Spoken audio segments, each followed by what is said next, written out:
Good afternoon. Thank you for joining me on Hashtag No Limits. I am your host, Shelly Kino. Hashtag No Limits is about people whose society has placed limits upon, but who have busted through those limits. Ophelia says in Hamlet, "We know who we are, but not what we will be." And I believe that to be 100% true, and that there is no better example of that than the caterpillar turning into the butterfly. For those who don't know, the caterpillar literally dissolves into its cells and then reforms into the butterfly. As if that's not enough, then in order for it to be able to fly, it has to struggle to get out of the cocoon. So none of that can be easy, but neither is busting through limits that society has placed upon a person. And today I am so excited. About a month ago, I was at the Master IEP VIP weekend in Milwaukee, and there were these amazing little devices that we were shown and allowed to play with. And I wanted to learn more about them and more about who designed them. And so that is my guest today, Parker Lynch. Thank you for joining me. How are you doing? Thanks so much for having me. First off, Shelly, it's an honor to be here. I'm doing great. Entering back to school time here. So just kind of buckling down, trying to spread the word about the Hoglets far and wide, and just, trying to let educators and parents know about these cool devices that we've created. And they seem to, so far getting rave reviews and people are loving them. So yeah, it's just, my job to get out there, pound the pavement, try to let people know about the Hoglets. Yeah, they are so cool. So tell me about yourself and then sort of how the Hoglet came to fruition. Yeah, so I'm a career. I changed careers. I used to do search engine optimization, essentially trying to rank web pages higher on Google. I switched careers. Always wanted to be a teacher and a special education teacher. My mom kind of always thought that was my calling. So I decided to give it a shot. I ended up luckily somehow getting hired by a school, a international school in Thailand with zero experience to teach kindergarten. And, it was the best experience of my life. So lucky it happened. I learned so much in those first 2 years just by kind of being thrown into the fire. And really the big part about that was there was no budget at the school. So we had to create all sorts of learning games and get really creative. Luckily, I had some, great peers to lean on, some really good role models there. And they, it was like open door policy. They allowed me to come in, check out all the cool games that they had created. So I kind of picked apart a little bit from this game, a little bit from this game, created my own educational games. And that's really where I started to really get into gamification of education. And then after that point, I was there for 2 years teaching, and I missed being home, missed being back in Detroit. So with all my family, I moved back, and then I got into NYU. I ended up getting my double master's in special ed and childhood ed. And the great thing about NYU is they really, they're very much about moving you around. Manhattan and the other boroughs, and having you basically teach a whole bunch of different demographics of kids. So lots of unique learners, lots of cool tech that I got to see in place in the classroom. So that's really kind of where the passion came behind creating Hedgehog Health and the Hoglet. Yeah, so that's so cool. So I want to kind of circle back a little bit. So you talked about the fact that when you were in Thailand, you had no curriculum. You had to sort of invent a lot of things for your students. That's really not all that unusual from even special ed teachers here in the United States. And I want to talk about that for just a minute. I don't want to spend a lot of time on it, but I think it's important for families and society in general to understand that when you go into a classroom as a special education teacher, you literally have nothing.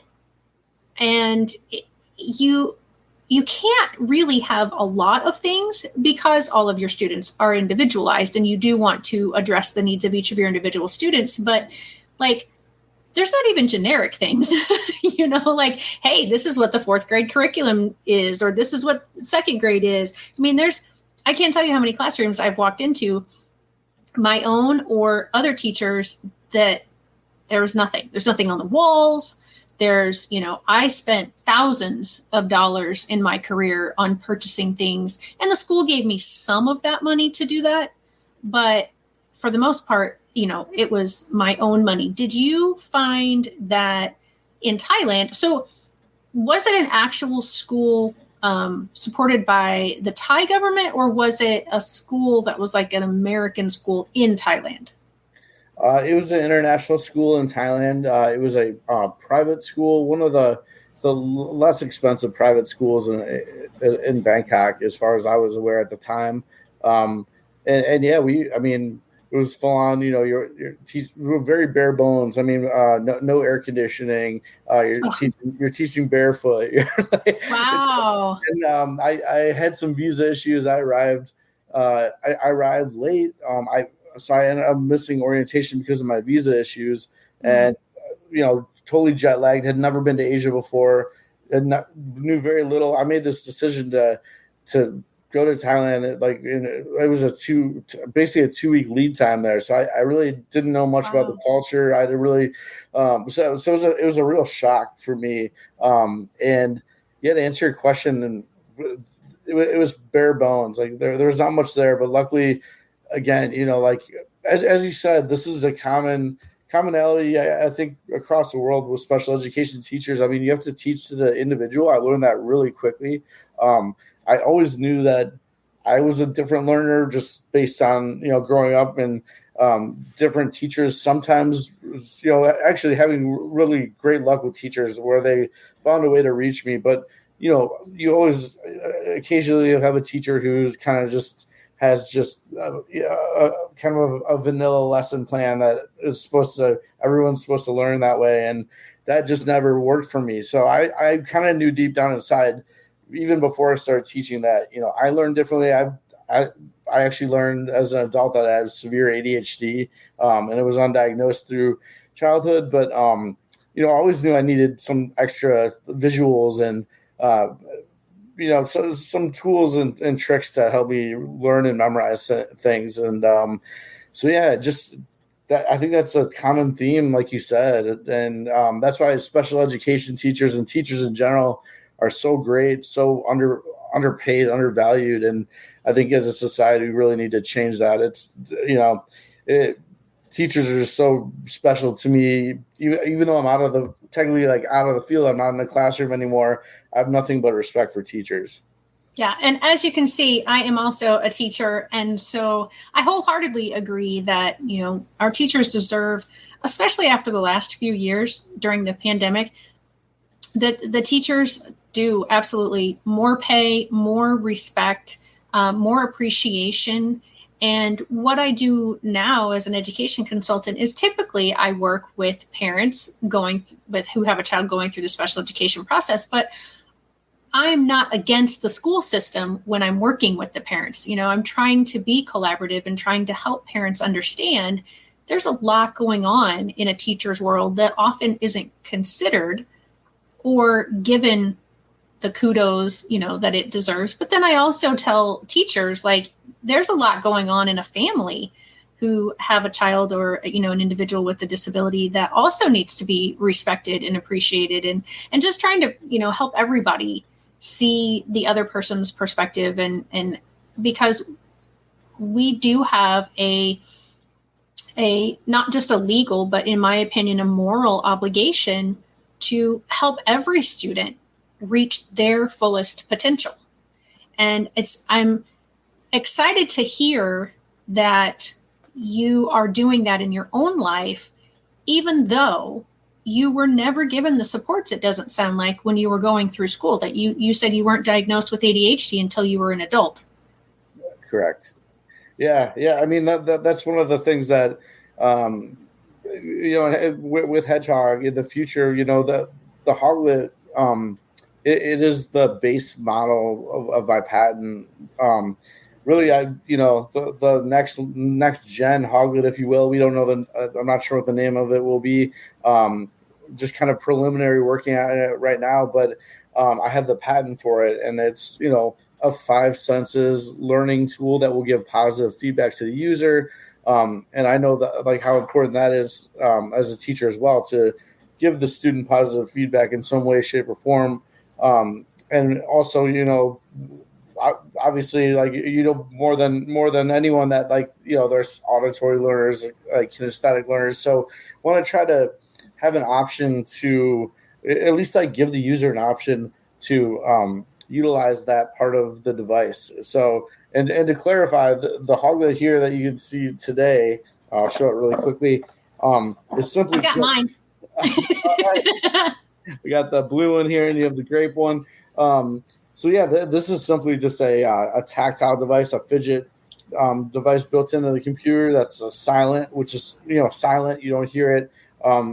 So a bunch of kids could be using it in the room at once, and you're not going to be overwhelmed. And hopefully, the student won't be overwhelmed by the noise because there is not much.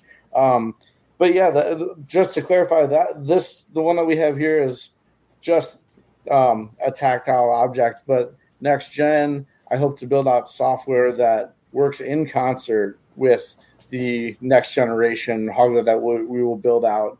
I'm really excited about that to further reach out to those kids. I mean, and again, this is not for everyone. There are some students and children and adults as well who are not sensory seekers. They would probably not enjoy the Hoglet. I would, in the future, I'd like to make products and try to reach as many people as I can with them. So I don't know what those will look like. Trying to workshop with some friends and colleagues and figure out, what the next cool product that we're rolling out will be. Yeah. So the first comment that I put up there is from my daughter, and I won't be in possession of my Hoglet too long after this show is over because she has already played with it, and she's like, yeah, I think I might need to take that home with me. But I do think I sold one for you yesterday, because on the thread where I posted this in Facebook, someone said, oh my gosh, I think I need that, and happens to live close to me. And so I took mine over, and she was like, oh yeah, I'm going to be getting one of those. And so, yeah, I mean, it's so cool. And this one really is just for the tactile input. And it was super easy to install. I mean, you have a few little directions, like 4 or 5, like take it out of the box, take the back cover off, take the USB port out, put the USB port in your computer, put in the batteries, turn it on, and voila. I mean, it was that simple. And so my friend Fran is here. She was the one who said, great idea. And she knows that I am not super techie. And so for me to say that this is an easy install, it truly is an easy install. I mean, and the directions were right there. So it's something super simple. The one thing that I did realize, though, as I was showing it to the person who lives near me, is that it is wireless. So that didn't register with me when I was first looking at it, and that didn't just jump out at me. So have you found with the wireless, I mean, you have to have it wireless because the Hoglet is, so I'm going to take this off, and hopefully I don't touch the mouse too much and move things all around on my computer. But yeah, I'm getting funny little messages on my screen here. But yeah, so I mean, you can take it off. You can clean it, but it has to be the kind that has the hole in the middle. So you have to go with that particular mouse, right? Yeah. So you're saying if you were to lose this or it gets damaged, right? Yeah. So we, as a small business, if you message us and if somehow it gets broken, we can replace that. These things should not break. And to be clear, we do not actually create. We don't manufacture the mouse. We're not a mouse manufacturer. We manufacture this outer layer here of food grade silicone, which, by the way, can also it's super easy to clean. You can put this in the top rack of your dishwasher. And yeah, if you want to do a simple clean, you just take an alcohol swab and just wipe it like that. I do that every day for mine. if you, yeah, for whatever reason this mouse gets damaged, we will replace it. It shouldn't. I mean, we picked a mouse that has, the best, really like the best reviews and everything. But yeah, if you wanted to replace it, there's another mouse that can be found on Amazon, and we will send you that link as well if you'd rather get it in 2 days if you have Amazon Prime, rather than us shipping it to you and getting there a week later. So yeah, there's a variety of mice that fit in this actual mold here, but it is specifically kind of catered to two mice, maybe more. Maybe there's more that fit it, but it won't fit exactly, right? This is down to Right. like hundredth of a millimeter fit. Right. Yeah. And I mean, yeah, the mouse itself is fine. It did take me, I'll be honest, it did take me a little bit, because I'm not used to the circle, but I mean, whether it's the other kind or this, I'm trying, like in my typical mouse, I have, the one that's that way. Yeah, so, but that, I mean, that's a very slight adjustment. This is a good question. Do you make them for smaller hands? Very good question. We, as a matter of fact, not yet. Hopefully we sell enough that we can do another. We actually have sold enough that we are doing another run of manufacturing, which is awesome news. We're trying to beat the holiday rush. We've kind of gone through our first initial order, which I'm super excited about because that was. We wanted to make this as like a proof of concept that we can, let's make more of these devices and everything. Answer to the smaller hands thing. We haven't yet. That's something that's on the table. That is a question we've gotten a couple times. We do have there are kids like as young as that I'm aware of, at least that are young as like 4 or 5, or have tiny hands, and they tend to they just kind of put their hands higher up and they can still use the mouse, but maybe their hand is not covering the entire thing. So that's kind of like what I've gotten. Some kids don't like doing that. I would love to be accommodating to every hand size possible. We'll have to look into that with our next, we're going to have to make new tooling and find a new mouse for that one. Find like a reliable small mouse, but that is a very good question. Hope to be able to have the success to actually make a smaller one coming up here in the future. And do you know, I'm just thinking about a former student that I had who was left-handed. And Yes. so, he had to use, instead of the index finger, as like he would have his middle finger would be what normally we would say would be on the most used side. Do you know, and please don't worry if you don't, but is there such a mouse that it flips for left-handed people? Yes, there are definitely left-handed mice out there.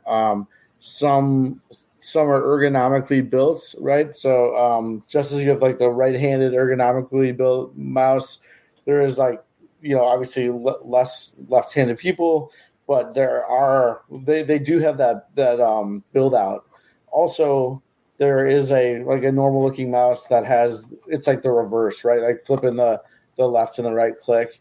Mm-hmm. I do, I have a couple former students who use this, and they're lefties, and they just, I guess they've used right-handed mice so often that they just flip it automatically in their brain, and they got used to it after a couple days. So yeah, there are certainly.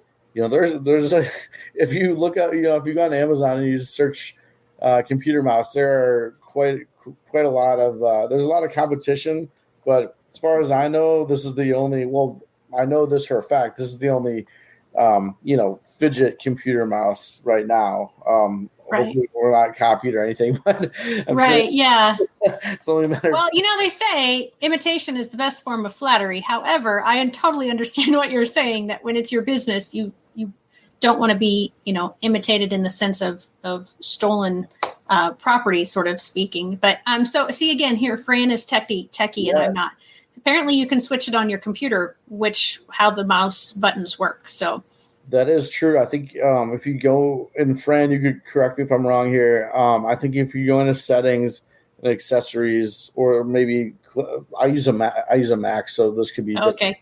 But yeah, going to settings, accessories, you can flip that left and right mouse, the function of it. So Okay. thanks, friend, for that's good info that I actually totally forgot about. But like I said, she and I actually do a show together on Fridays called Friday with Fran, and yeah, so she has the technology, and she spends a lot of time learning new stuff, and I don't take that time to learn the new stuff because I have her. So I very much appreciate that. Yeah. So you mentioned early. Well, let's talk about this one. Continue talking about this one first. So how long has this been out? This has been out. So the genesis of this, I created some demo models and like some really rough demos. I made them out of like dog toys, kind of cutting them up and gluing them and getting them in front of kids and kind of getting like feedback from, because I was like, like kids, young adults, these are probably going to be my main consumers, and really took note of what they said. Like, this is too hard, this should be softer, this is too spiky. So I think, we came across, like, basically, I did a bunch of durometer tests too, like, and for those who don't know, durometer is like the hardness or softness of silicone, right? So I kind of think I found the sweet spot with this one. Feels great. We ended up going at creating a Kickstarter. We calculated, myself and my co-founder, we calculated about how much it would be to create the tooling for this. This tooling is quite complex. If you can see here, like, and you see it in person, it's a complex tool that makes this, and it was expensive to create. But our goal, basically our fundraising goal was $65,000 for the Kickstarter. We ended up raising over $71,000. So we've got these January of 2022. So that they arrived in the US. January of so this is a really new product, and especially with COVID and people being reluctant to like go out and everything. I was invited to South by Southwest, and we had a table there. That was cool. That was my first time of actually getting in front of people. And we also had, I was passing these out too. These are a little keychain of like the Hoglet here. We sell these as well on our Shopify site. They soon will be on Amazon. And I'll get to that stuff later, because our Amazon has actually pulled our product for a moment. Hopefully it'll be back up next week. They like mistakenly pulled it down, and it's been kind of a fight to get it back up. But you can get our for those who are asking, we purchase these by going to hedgehoghealth.com and then click shop. It'll take us to our Shopify site, and we have all the products there. So you can buy this there. You can buy this. We actually have even like T-shirts and hats like this one here, if you're interested in getting some merch. But yeah, to answer your question, January of 2022. So this is a new product, and that's why I'm just really trying my hardest to get in front of decision makers at schools. We've had a few really big orders from some schools that I've gotten in front of, and then they've ordered another one. Like they've ordered another big order. So from what I can tell, it's been a hit. And yeah, just trying to get these. The issue with them is like you kind of have to like feel this thing to really understand. And Shelly, you have one right in front of you, right? It's hard. It's kind of harder to convey how good this feels in your hand, how easily fidgetable it is. While you're on a long Zoom meeting, or if you're working from home, or if you're in a classroom on a computer. So again, it's been paramount for me to try to get this in front of people, but it also has been tough because of like the limited capacity crowds and everything at South by Southwest, for instance, and different venues of getting these, I guess, like in front of people. Yeah. Well, I don't know how you ran into Catherine or how she found you, but I can tell you that every one of the master IEP coaches were so excited to play with these and find out about these. And I mean, we literally had people who were like, this is mine. You're not going away with it, and it was like, and it is like, I mean, I'm not a big fidgeter. I do a little bit. But this is, I mean, it's very soft. It's not like felt soft, but I mean, for, like a silicone, and just being able to, like, I'm getting some sort of sensory input just from like the little sound. I don't know if you can hear the sound that I'm doing with I don't really know where my microphone is on my headphones but, again, not techie. I just do things that people tell me to use. And so, yeah. And just the feel of it and just kind of running it over, your hand. And I imagine, that some kids, they may need it like on their arm, if they don't have anything else and this is all they have. And for $40, is this the price that it is like all the time? So, yeah, again, Amazon's really, really messing us up right now because we do actually have a sale. It is, I believe, there's a coupon you can apply to it on Amazon. And again, I wish it was up right now, but unfortunately, Amazon took it down for a false reason. That's a bummer. Yeah, it should be put back up like it was their mistake. But it's such a big company, it takes forever. Right. There's a coupon to get it for $25. Also, if you are with a school or an IEP coach or a teacher, message me either at hello@hedgehoghealth.com or parker@hedgehoghealth.com.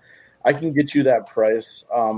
If you're a teacher, also for schools, I'm happy to give these. They'll give a few as samples, just because I'm confident that like once these get into your school, there's going to be another order. I know it's not the greatest business plan, but I want to get these.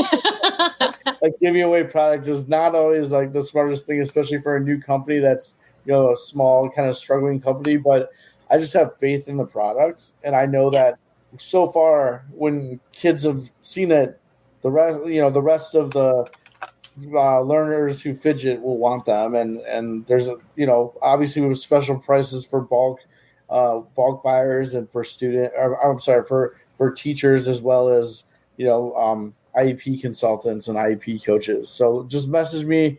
I'll get it to you basically like to the point where it's like we're not making that any money on the transaction, but I just want to get it out to schools.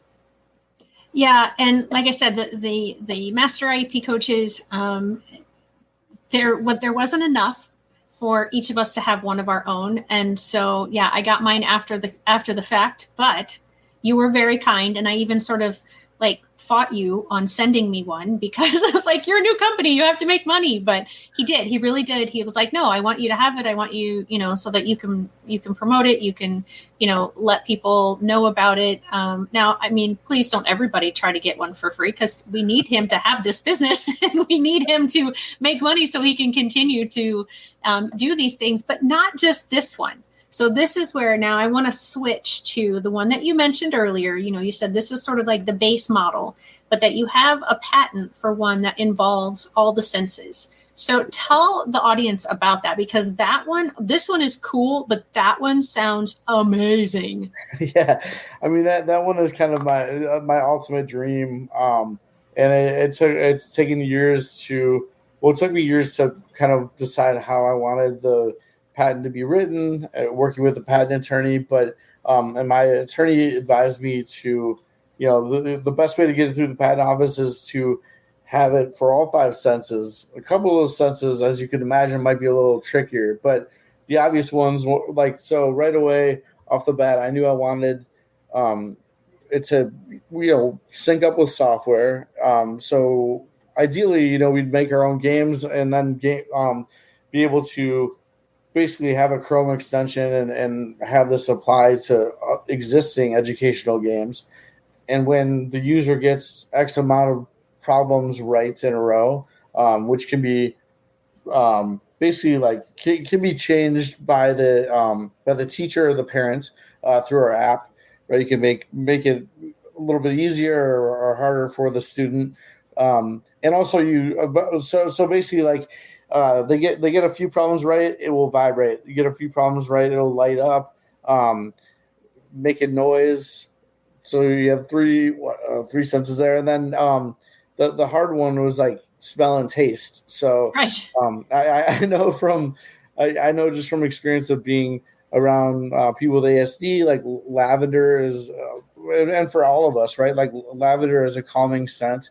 So I created in the drawings for the patent. There's like a little undercarriage area where you put essential oils and where it could, kind of proof out a little bit of lavender scent. I don't know if that's going to ever, I'm not sure how much that'll cost to manufacture it and if it would put the price point way out of whack or whatever, but that's kind of part of it. Maybe even like the silicone, you can create scented silicone. So I could have the silicone actually be lavender scented, but it will fade over time. Sure. Yeah. And so that's the smell part of it. And then the taste part is, obviously you can chew on this thing, but we wanted to Bluetooth it to a treat dispenser to give rewards as well. So basically, oh my gosh, using all those and having software that basically spans. Like we would love this hoglet to be used across all subject levels. Like I'm just thinking of like a general school here, the structure of that, and being able to kind of keep track and be a sort of like a way for teachers to understand, like, okay, Johnny is excelling in math. Here are the scores. Here's the data. One other thing I forgot to mention is including a wearable with this. So like the final piece of this puzzle is including maybe some sort of a bracelet that monitors heartbeat. So I can tell as a teacher, okay, I have 6 people using a hoglet. One of them, Johnny, apparently is having, a higher heart rate, a heightened heart rate. Maybe it's time to take a break from this and go out the hallway and get some water. So, make it as basically interactive as you can, get as much information as a teacher as I can. I could even based on that fact, if let's say we started division and this fictional student, Johnny, who I keep mentioning, has a spike of, a spike of pulse, I can tell that, okay, this is a subject that gives him anxiety, and maybe like I can carve out some time and work with him and teach him some methods to not be so anxious when it comes to division. So again, it's kind of a work in progress. And there's things that have been added, eliminated. Like, to be honest with you, the final product probably won't have all 5 senses built in because there's only so much room in this mouth for for these like little motors and things to make things work. So probably like most likely things that it'll do will be vibrate, light up, make a noise. And then let's say your child does not like the noise, that could be, through the app in my mind here, that could be turned off, right? Just kind of like an Alexa app where you can you can go on your phone and you can turn things on and off from that, and the device will correspond to it. So that's kind of, I don't know if I went too geek mode there and too in depth, but that's kind of like the master plan for the next hoglet or whatever it'll be called. No, that is so incredible, and especially the wearable to detect the heart rate, because I have said for years that so often teachers, if we could see what was going on inside the brains of some of our students or inside their central nervous system, our opinion of what they're doing would be completely different. And obviously, you're not getting in there and seeing everything, but just the fact that, like you said, we have kids that there are certain entire subjects or there are certain aspects of subjects that really raise that heart rate. And if we had that data, then we absolutely could see, okay, this makes this person anxious. How can we reduce the anxiety, what do we need to, what skill is this person missing, or what is the setting that needs to be changed, or what can we do in the environment, or whatever. That's massive. Totally. Yeah. And another thing I can relate to as well, like that was me in math, right? Like every time we had a standardized test. Well, I mean, that's a whole nother subject too. But like, Yeah.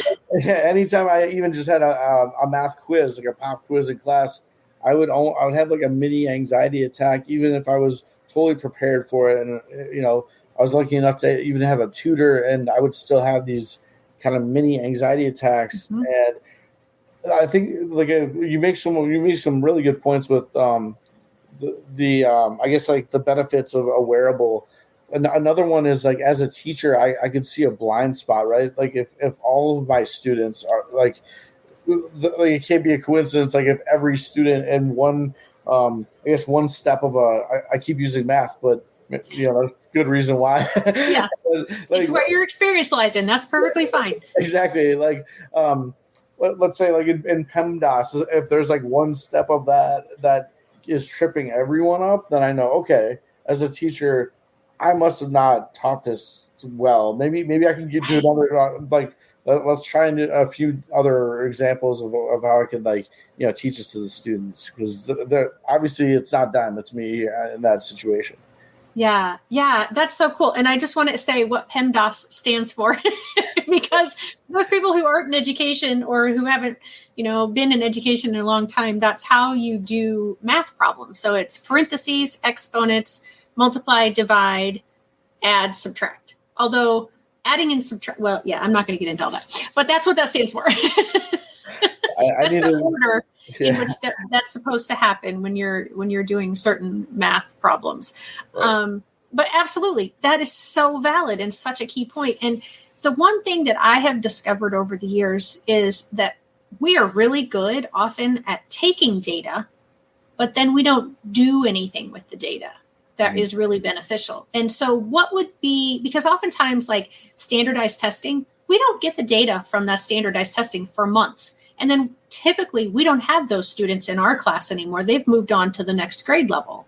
So how quickly would somebody be getting this data about, hey, this, their heart rate is going up when they're doing this activity or when they're in this class?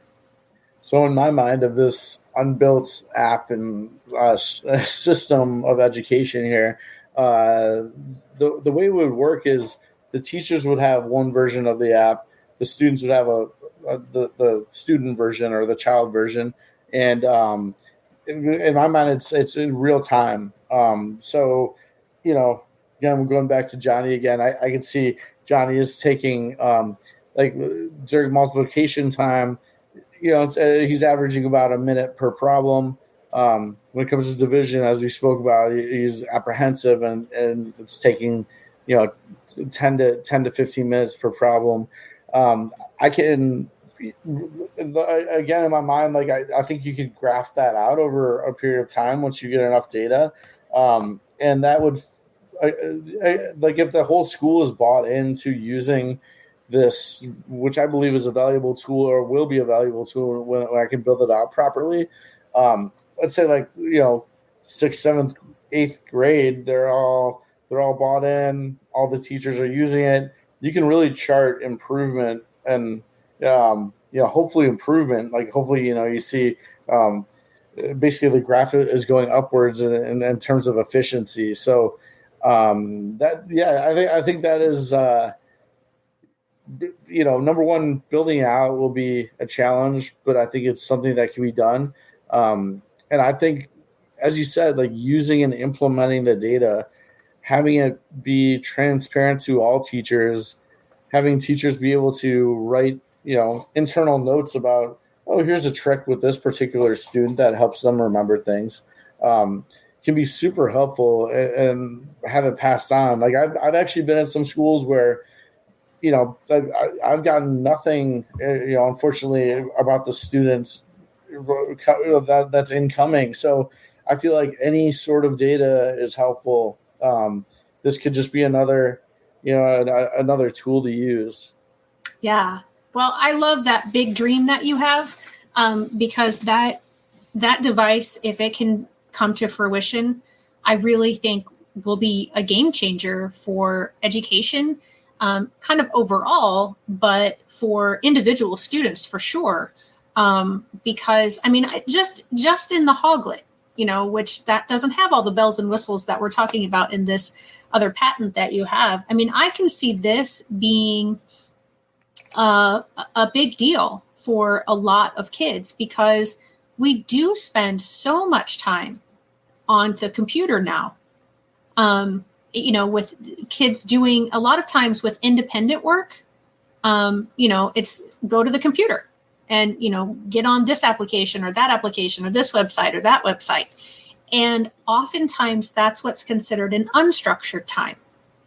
And kids find themselves not knowing what to do in unstructured times, or they find that because it's unstructured, they get a little anxious. They get a little, I don't even really know what, I guess anxious or needing sensory input.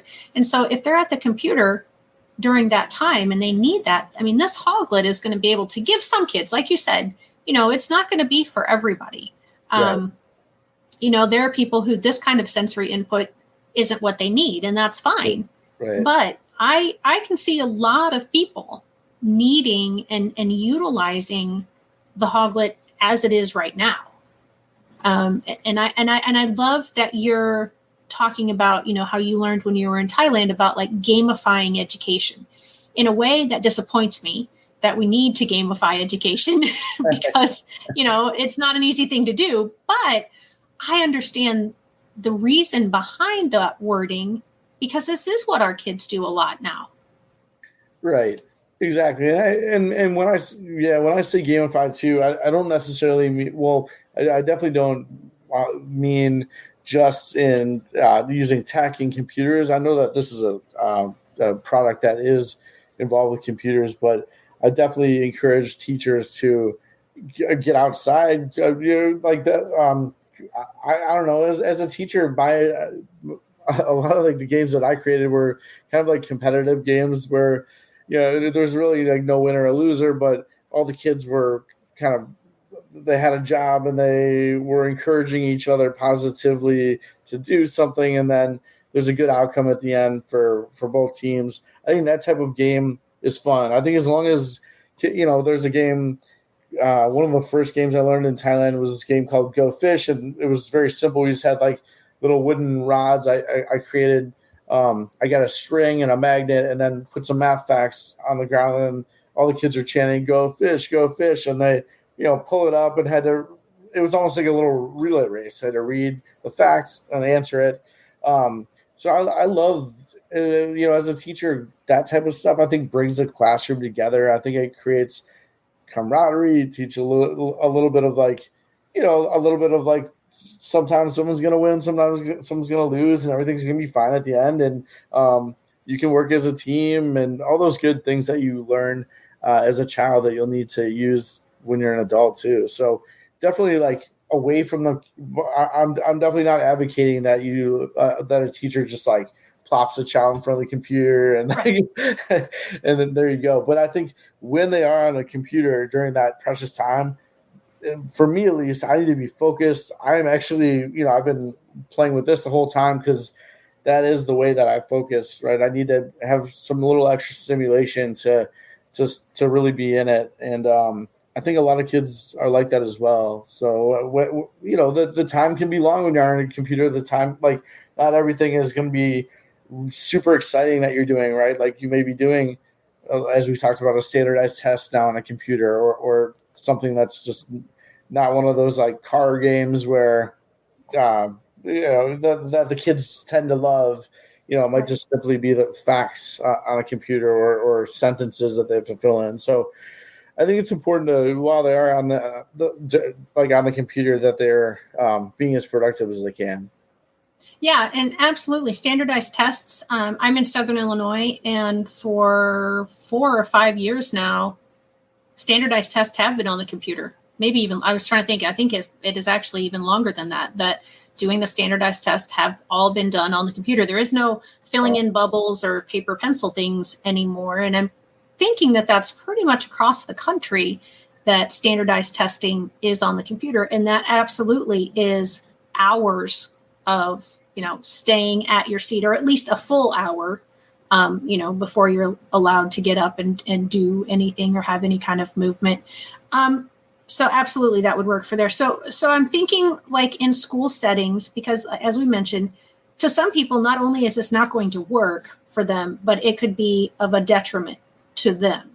So do you recommend, or have you found, like having a computer, if there's schools that have computer labs, that each person who needs it brings their own in, or do you recommend that they're just already there and connected to certain computers and the kids just go to those computers? Or have you really thought about, like, because I'm thinking, okay, when I've been in school settings and it's time for the second grade to go to computer lab, 25, 30 kids go into the computer lab, everybody gets on their computer. Sometimes they have assigned seats, sometimes not, depends on, the style of that school.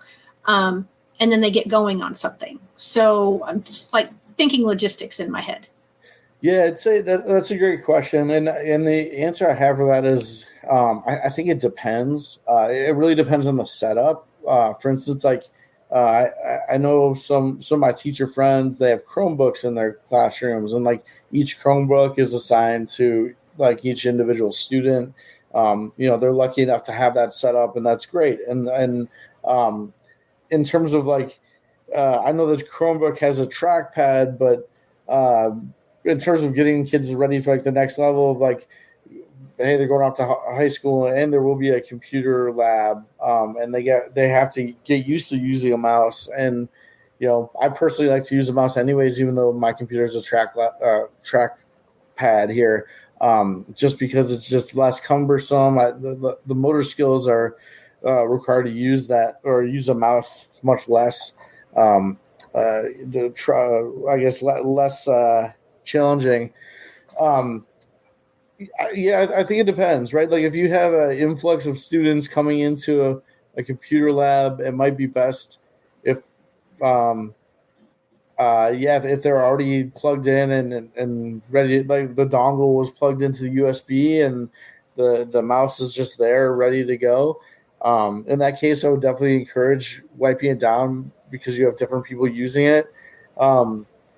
There's another teacher that I know who she has like waves of students that go into computer lab, and they actually they will keep the mouse just there, like the inner part of the mouse there, and the child will come with their own personal cover, and then they'll cover it, which is kind of like a little bit more of a sanitary way to do it if you think about it, because this is my thing. I'm in charge of keeping it clean. I'm putting it over what might be a dirty mouse. Hopefully everything is like wiped down in the first place, right, especially after COVID here, but who knows?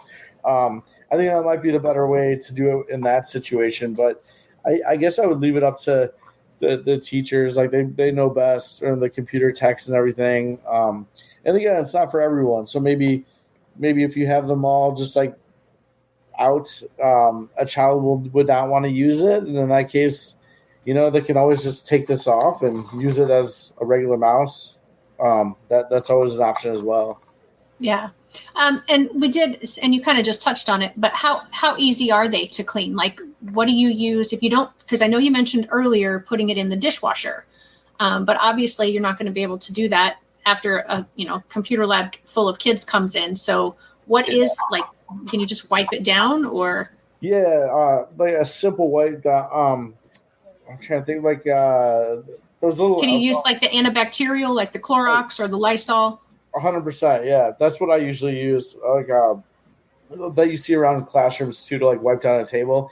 One of those like Clorox things. Like this is super durable. I mean, I have yet to see anybody rip this thing apart or be able to break it somehow. Haven't seen it be stained in any fashion yet. So from what I've heard and what I've experienced, you can just wipe it down with any material like that. I mean, you could spray it and with like a cleaner and wipe it down with a paper towel. Sorry, that's my home phone ringing. No worries at all.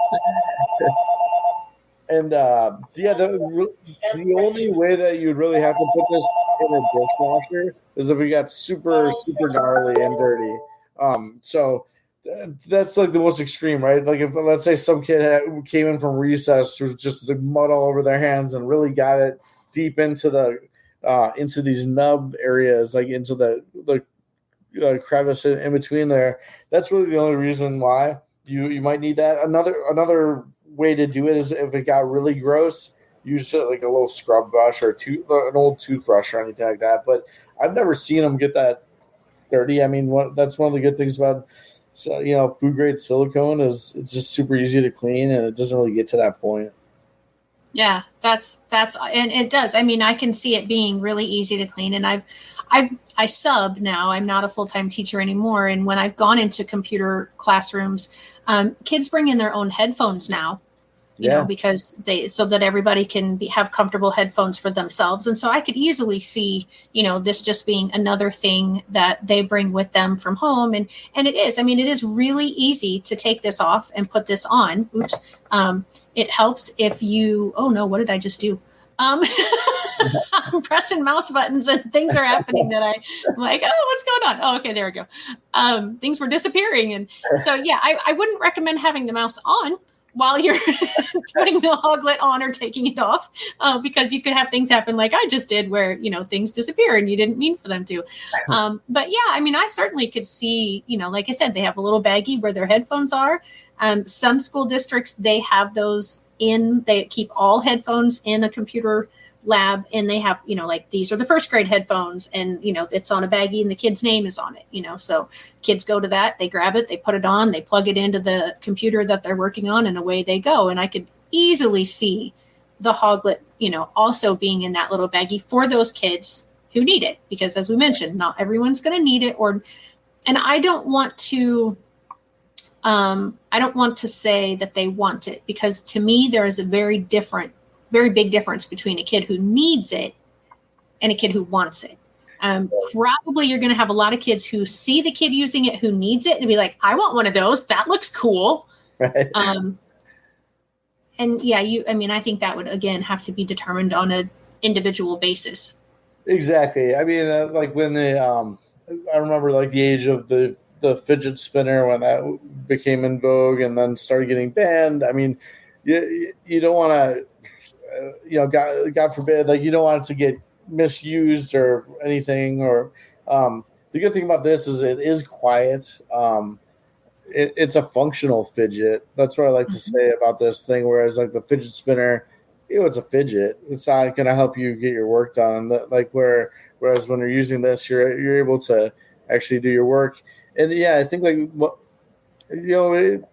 it tends to feel pretty cool in most people's hands. Like again, you mentioned it's not for everyone. There are people who will absolutely like hate the texture of this, no doubt. So I think that person would not want to use it. But yeah, I mean, certainly it's not for everyone. And I would hate to hear it was like being abused or anything like that. And the cool thing about this is like, I love this. There's no stigma attached to it. Whereas like most like so far what I've heard from my teacher friends are kids are like, that's so cool. We make them in 5 really vibrant colors. Like if you think of a traditional computer lab, it's just drab and beige looking. So when I created these, I wanted them to actually stand out, draw the eye. For kids, like I think this looks cool. I'm kind of a big kid. I think the colors pop and they make. I mean, even if you're using it in your cubicle. I mean, I've had some cubicle jobs where I'm like, oh my gosh, it's so depressing. I'm looking at beige walls, a beige screen, like. It gives a little pop. It gives, and you'll definitely get some comments around work, and it's a good conversation starter at the very least. So even for adults, it's a cool thing if you're in the office and you're finding yourself, hey, I'm on Zoom calls for hours and I need something to liven my area up. But it's good for all ages. Yeah, absolutely. And I like that they each have a fruit name. And maybe eventually when you get to the part of them being something that has a taste associated with it, you've already got what you're going to make them taste like built in based on the name that they're already having. So there you go. Yes, totally. And yeah, and if we ever get to the actually creating learning games too, we have kind of like potentially a grape character. We have a watermelon character. yeah, there you Yeah, go. That's yeah. awesome. So Yeah. hopefully that happens on the road here. We always looking for people to collaborate with. If there's anyone out there watching who has ideas of how we could advance this, either this is how it can be improved, or hey, I know somebody who'd like to help you fundraise, because like that's the big part about this is that the first time we did it was Kickstarter. That's one way to raise funds, but in terms of doing something with software, it's a much larger undertaking and the price goes up exponentially. So we'll have to see what happens in the next steps here, but would love to hear from your audience of just like anything, like good, bad, ugly. Like give me your thoughts, and also if you're, I will reiterate too, like if you're with the school, your school, I'm happy to send a couple for kids to try out, for IEP consultants to try out. Just trying to get it out in the world and get some good vibes going with it. Yeah. So just very quickly, Shark Tank was Yes. the thing. And I actually know someone who kind of went through a lot of the steps and was like at the step right before they accept you. So I can certainly put you in contact with that person to see maybe if they have any tips on how to get at least as far as they did, if not further. But I mean, what you're proposing, I absolutely think would be a game changer, and it would just be getting those Shark Tank judges to see that and truly understand the need for it and what it could really do for students. So we are at the end of our show already. That seemed to go super quick. So I just want to make sure that you have said everything that you hoped to say today. And if not, now is your opportunity to do so. Well, number one, thank you, Shelly. Again, it's such an honor to be on #NoLimits, and I've learned a lot from you on this chat. I hope your audience has learned about the Hoglet. I'd love it if number one, follow us on our social, see what's going on. We are at Hedgehog Health, like across Facebook, Instagram, all that stuff. Please give us a follow. I would love to chat too if you again have any ideas of how we could advance our brand and advance our products and everything. If you're a teacher who's experienced, I'd love to hear from you. So, or a parent who's worked with kids, or IEP coach. So please reach out. Thank you so much. That's all I have to say. And thank you, Shelly. It's been an honor to be on your episode. Oh, I so appreciate you coming on. It's been wonderful to learn more about the Hoglet. As my advertisement was today, when I saw it, I was like, I need to know more about that. And I'm so honored that you were able to find time in your schedule to be on here with me today. You are episode 98, and I'm very excited that 100 is just around the corner in 2 more weeks. And I'm hoping to do sort of a little giveaway. And I'm hoping by that point that I have at least 100 subscribers. I'm getting closer every day, it seems like, on YouTube. So if you haven't subscribed to me on YouTube, be sure to do that. And if I get to the 100th before my 100th episode, I certainly will have something for that 100th subscriber. So make sure to share this. Anybody who's watching, again, thank you for being on, Parker. It's been so good to get to know you and to talk to you. I'll see you all next time.